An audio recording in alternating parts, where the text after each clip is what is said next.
Bom, pessoal, boa noite a todos. Vamos lá para a nossa aula da UCD, Mecânica dos Fluidos. Então, hoje eu vou falar mais de alguns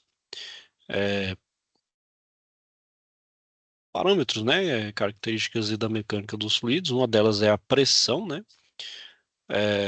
Bom, assim como a temperatura, pessoal, para cada elemento, ela tem um valor, por exemplo, para a área de temperatura, por exemplo, fusão do gelo, por exemplo, que é 0 graus e 100 graus para ebulição. Aí, no caso, a pressão de 1 atm, né? Então, o que vai variar essa temperatura? Justamente a pressão. A gente sabe que é uma tríade aí que um interfere no outro, né? Que a gente chama de pressão, e pressão, temperatura e volume, né? Então, pressão, volume e temperatura, né? Um interfere no outro aí. Principalmente a pressão e temperatura. Por exemplo, a altitude interfere, né? Então, por exemplo, aqui na região que a gente tem aqui no Centro-Oeste, a gente está, claro, um certo nível ali, a certa altitude a nível do mar.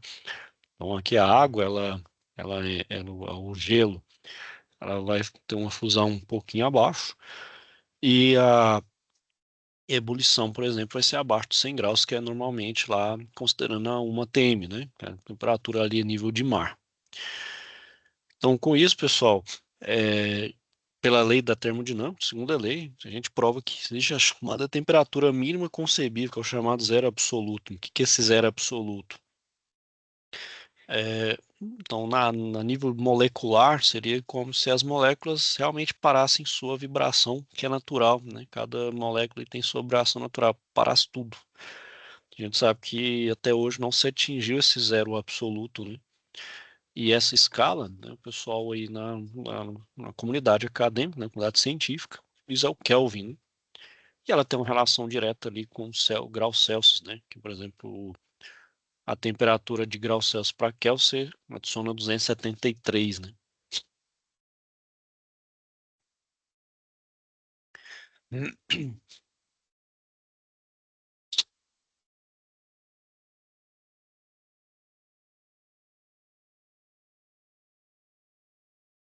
Bom, calor também, pessoal, está associado também na mecânica dos fluidos, né? Também é uma propriedade ali o calor é a energia térmica em trânsito, né? E que precisa de uma diferença de temperatura. Então, o calor é uma energia térmica em trânsito que geralmente ela flui de um corpo que está mais quente para um corpo que está mais frio. Se vocês forem pensar ali de forma análoga, comparação, corrente elétrica, muito parecido. O que que a corrente elétrica faz? Ela parte de um ponto de maior potencial para um ponto de menor potencial. Então, naturalmente, o que que a corrente faz? Ela, para se equilibrar, ela vai de algo de maior potencial para menor potencial até se equilibrar. E então, como é que faz então para a corrente ficar continuamente circulando? Você força essa diferença de potencial. Então, você nunca iguala essa diferença, sempre mantém essa diferença para poder o quê? Forçar a minha, o meu calor, a corrente circular. O mesmo vale para o calor. Então, o calor é o seguinte, né? Se ele vai do corpo mais quente para o mais frio, então eles vão fazer a troca de calor até atingir o chamado equilíbrio térmico. Se eu manter, então, essa tensão, né, de calor ali, essa diferença de temperatura, então sempre vai fluir calor de um ponto ao outro. Isso vale também, né? Então, geralmente, pessoal, quando a gente fala de calor ali, a gente faz esse análogo elétrico, né, com eletricidade. Em muitos processos também termodinâmicos, pessoal, a gente vai ter a chamada energia interna, e o produto pressão e volume, né? Que a gente chama de essa soma da pressão e volume e energia interna, a gente chama de entalpia. Então, essa energia interna a gente não consegue mensurar, né? Só fazer uma estimativa muito grosseira.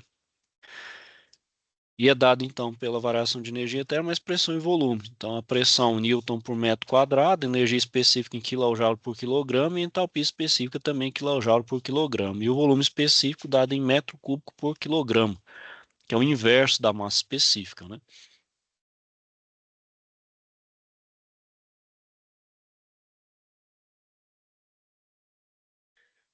Bom, e o calor, pessoal, então, ele tem duas formas, né? Ele tem o chamado calor sensível, né? Que ocorre com a variação de temperatura sem alteração do estado físico, né, do corpo, que é dado pela massa vezes o calor específico. O calor específico depende da substância, né?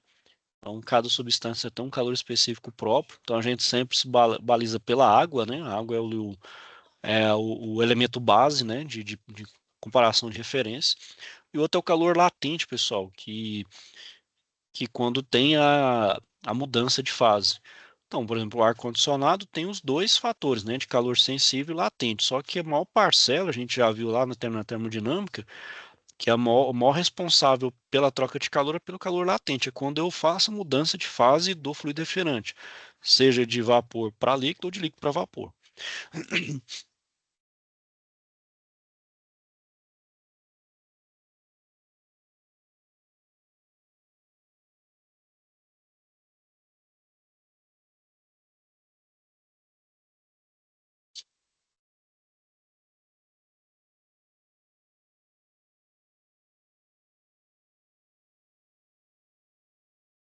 Bom, então, pessoal, por que que eu estou falando de parte de calor, termodinâmica, na parte de mecânica dos fluidos? Porque tem essa relação, né? Porque o meu fluido está em movimento, né? Então, por exemplo, o fluido refrigerante, ele está em movimento dentro da tubulação. Então, o fluido está escoando ali. Então, ele também tem troca de calor. Então, tem a parte termodinâmica de escoamento de fluido dentro da tubulação. E como é que se quantifica isso, pessoal, matematicamente, né? Pela equação da continuidade.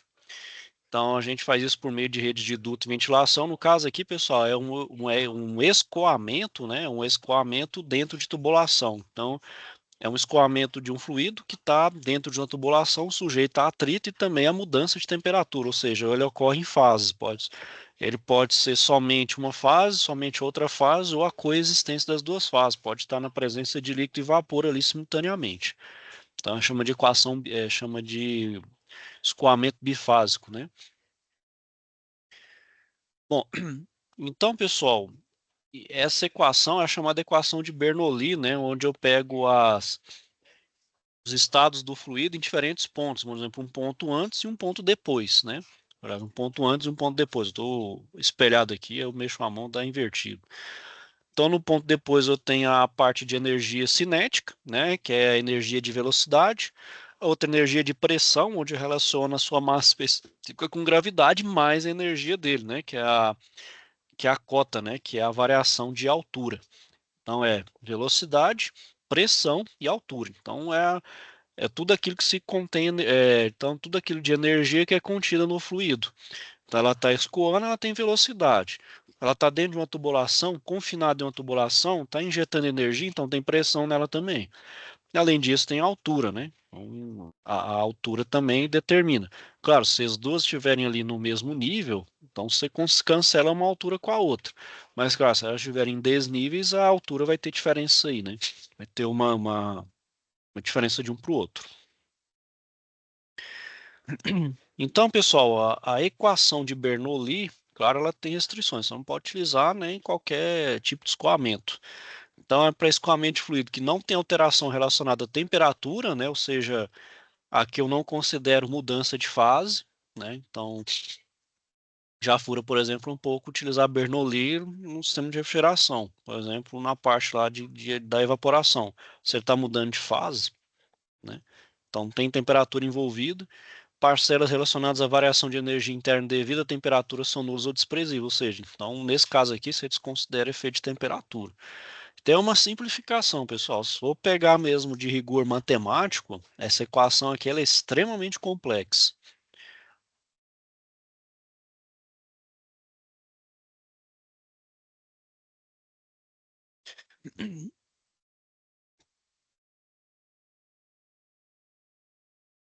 Bom, e com isso, pessoal, a gente também volta nas leis da termodinâmica, né?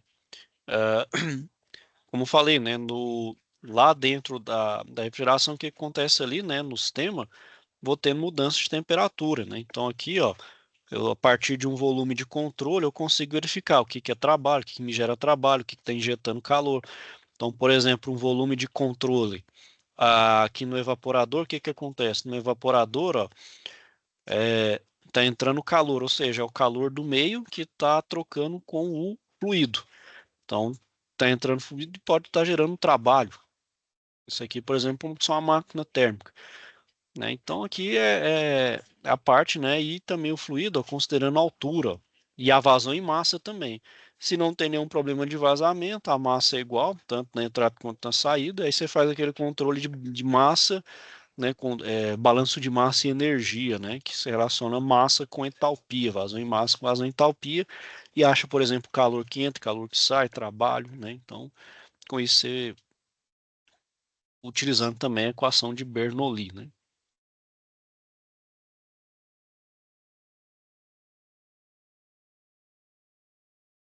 Então, por isso, por exemplo, que a gente utiliza o volume de controle para verificar, por exemplo, onde dá fluxo de massa, por exemplo, turbina, bomba, compressor e trocador de calor, né? Então, por exemplo, aqui, ó, você tem aqui um fluxo de água e você quer resfriar, por exemplo, agitador, ou você quer resfriar, ou, né, no caso aqui é resfriar, né? Você quer trocar o calor aqui, retirar o calor dessa água. Então, você pode utilizar aqui um fluido refrigerante, né? Passando por um tubo aqui que retira o calor dessa água.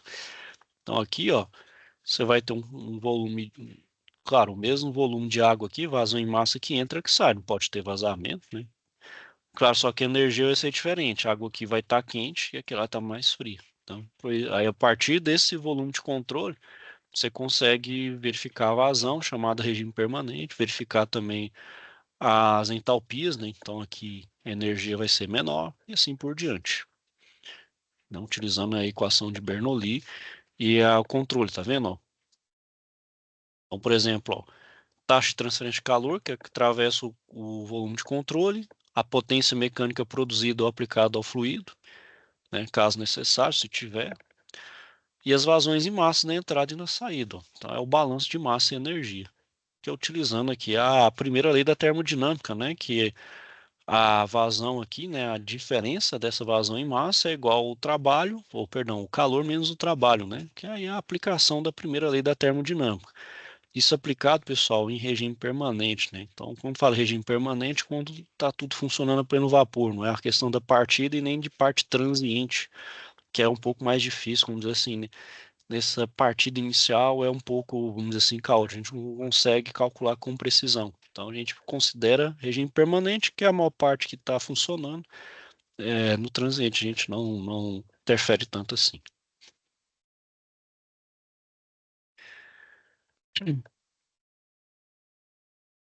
Ó, então, tá vendo? Ó, simplificando a equação lá do somatório, então a vazão em massa é a mesma, então a diferença de entalpia na entrada, né, e na saída menos da entrada. Olha lá, ó, não é parecido, por exemplo, lá na equação do circuito frigorífico, ó. Então, que é o calor e o trabalho ali, ó.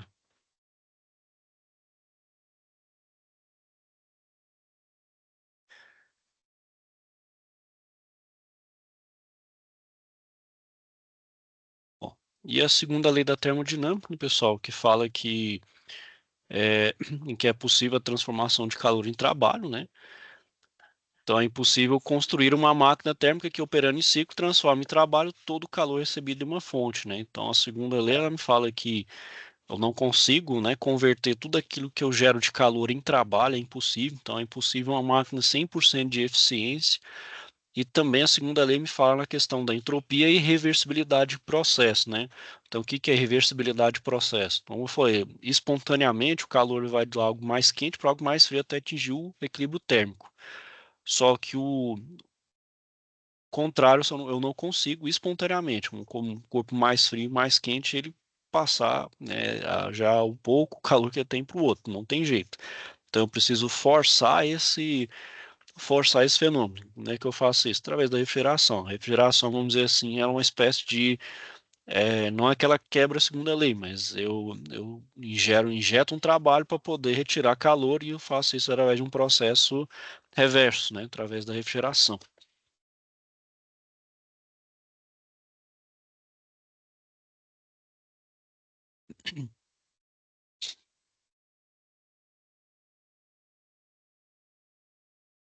Bom, Na mecânica dos fluidos, pessoal, então eu tenho os regimes de escoamento, né? Então ele envolve o conceito chamado número de Reynolds, né? Que é em função da velocidade do fluido, né? Então, por exemplo, o número de Reynolds, que é, se eu não me engano, é a massa específica vezes a velocidade do fluido vezes o diâmetro. Então, o diâmetro da tubulação é o ρVd, né? Então, é massa específica, velocidade, diâmetro dividido pela viscosidade. Acho que é a cinemática. Então, é o ρVd sobre μ, que aí você consegue achar o número de Reynolds. Ele é um adimensional. Com esse número de Reynolds, eu consigo então verificar se o escoamento naquele tubo, naquele trecho de tubo ali, de determinado diâmetro, ele é laminar, chamado transitório, e turbulento. Né? O laminar é quando ele é, vamos dizer, consegue, vamos dizer assim, constante, né? O transitório, ora ele vai ser laminar ou turbulento, e o escoamento turbulento acima de 2.400, né? Isso é quando aí você começa a ver a chamados vórtices, né? Então, por exemplo, deixa eu pegar um exemplo aqui, ó.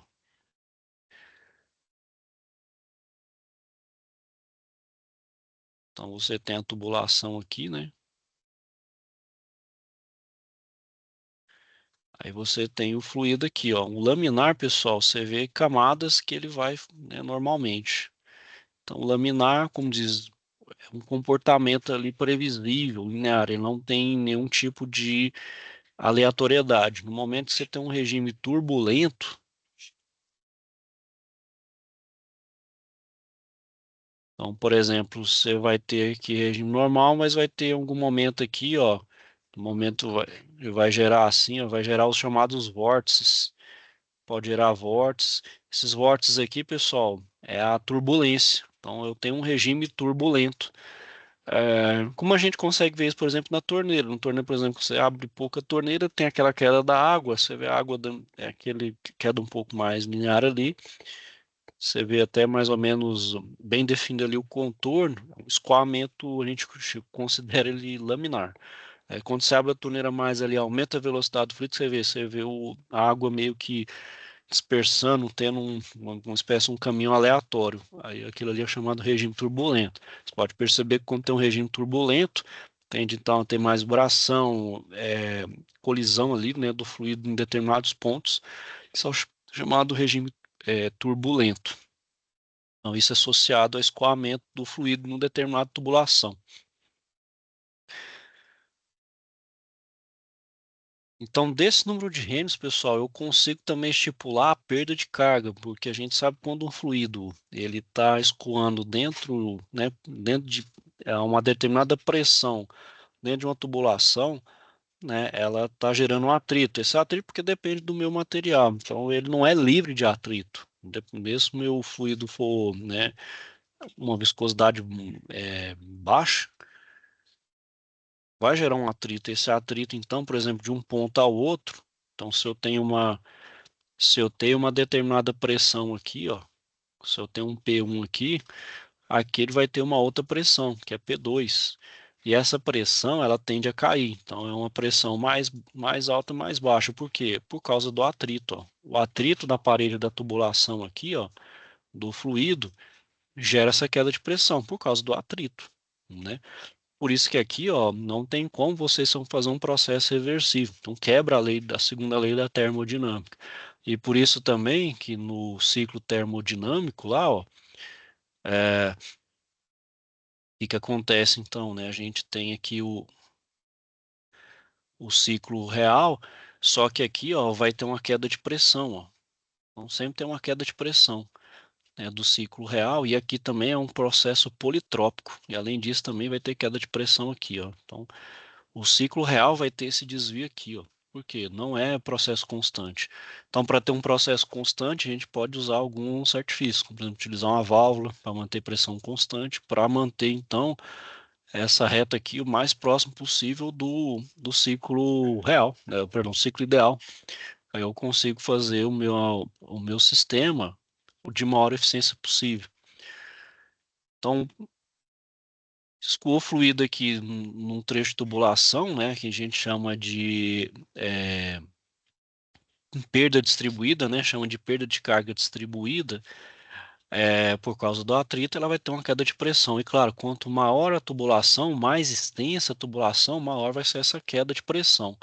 Além dessa perda de carga distribuída, pessoal, curvas, né? Então, por exemplo, as curvas em tubulação, acessórios, como por exemplo, válvulas, T's, né?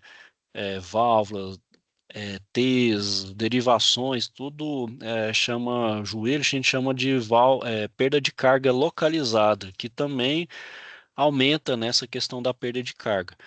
Então, por exemplo, a partir dessa perda de carga, eu consigo determinar diâmetro, né? Eu consigo fazer dimensionamento de diâmetro através do diagrama ali de Moody-Rawls, mas antes de determinar esse fator de atrito, tem um chamado lá, equação de Colebrook.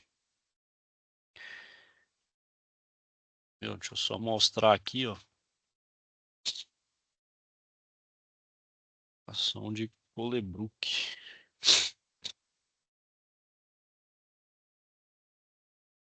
Então, essa aqui, ó, é a equação de Colebrook, onde eu acho esse fator de atrito, né? Onde vocês estão vendo que esse raiz de f aqui que eu quero determinar, ó, ele aparece nos dois lados da equação. Então, é uma equação que eu tenho que resolver ela de forma iterativa. Então, eu posso usar um método numérico aí, né? Aí, se eu utilizo um método numérico, ou então um algoritmo, tem resultados que aproximam, né? Dá um certo erro, mas aproxima, né? Ele desaparece com esse raiz de f de um lado e só fica o fator de atrito do outro. Você consegue fazer, então, achar qual que é o fator de atrito de um determinado trecho de tubulação, né? Então, você soma todas as perdas de carga e depois acha esse fator de atrito. Desse fator de atrito, você acha, por exemplo, o diâmetro. Então, deixa eu só ver aqui, ó. Através do diagrama, que esse diagrama aqui, ó, o diagrama, deixa eu ver se diagrama, ó, que é esse daqui, ó. Vou pegar esse daqui que é mais, ó. Tá vendo? Então, a partir do número de Reynolds e o fator de atrito, ó, o coeficiente de fricção desse aqui é conforme a, ao material, você acha que o fator de atrito, ó, aliás, da rugosidade relativa, perdão, a partir do número de Reynolds a rugosidade relativa, você acha o fator de atrito, que é esse aqui, ó, que tá como μ, mas ele é o F, ó, tá vendo? Então, é o Reynolds e a rugosidade relativa. Aí eu acho o fator de atrito. Então, relaciono aqui que acho o fator de atrito. Achei o fator de atrito, acha, por exemplo, o dimensionamento de uma tubulação. Então, a partir dele, eu posso fazer o dimensionamento de uma tubulação, por exemplo.